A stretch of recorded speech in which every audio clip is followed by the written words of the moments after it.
నమస్తే అండి. నమస్తే. మీ పేరు? సుజాత. సుజాత గారు, మీ హాస్టల్ పేరు? శ్రీ వెంకటేశ్వర ఉమెన్. ఈ శ్రీ వెంకటేశ్వర ఉమెన్స్ హాస్టల్ అయితే నడిపిస్తున్నారు కదా. ఇప్పుడు వచ్చేసి మనకి ఇది అమెరికా ఇరాన్ యుద్ధాల వల్ల భారతదేశంలో చాలా వరకు ఎల్పిజి షార్టేజ్ ఉందంటున్నారు. చాలా హాస్టల్స్ మూసేస్తున్నారు అని అంటున్నారు. మీరు అలాంటి పరిస్థితి ఏమైనా ఎదుర్కొంటున్నారా? ప్రస్తుతానికైతే ఏం లేదండి, ముందు ముందు చెప్పలేము. సో అంటే షార్టేజ్ అనేది చాలా వరకు బిజినెస్ వాళ్ళపైన ఎఫెక్ట్ చూపిస్తూ ఉంది. మరి పిల్లలకు కూడా ఇబ్బంది అవుతూ ఉంటుంది కదా.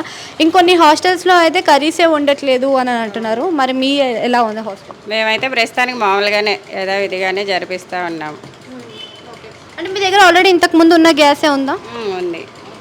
ఇప్పుడు షార్టేజ్ వల్ల ప్రైజెస్ కూడా ఇంక్రీజ్ చేశారు అని అంటున్నారు. మరి అలా ఇంక్రీజ్ చేసి మీరు కొనుక్కునే పరిస్థితి వస్తే మీరు ఏమైనా హాస్టల్ ఫీజు పెంచడం కానీ లేదా ఫుడ్ ఏమైనా తగ్గించడం కానీ చేస్తారా?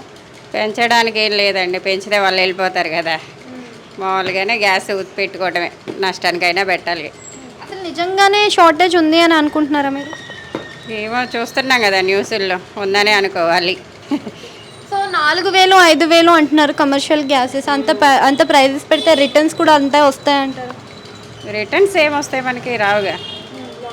మీకు ఎన్ని పడతాయి ఎల్పిజి స్టవ్ గ్యాసెస్? మంత్లీ 3 పడతాయి. ఇంతకుముందు ఎంత ప్రైస్లో తీసుకునే వాళ్ళు మీరు? 2019 అలా.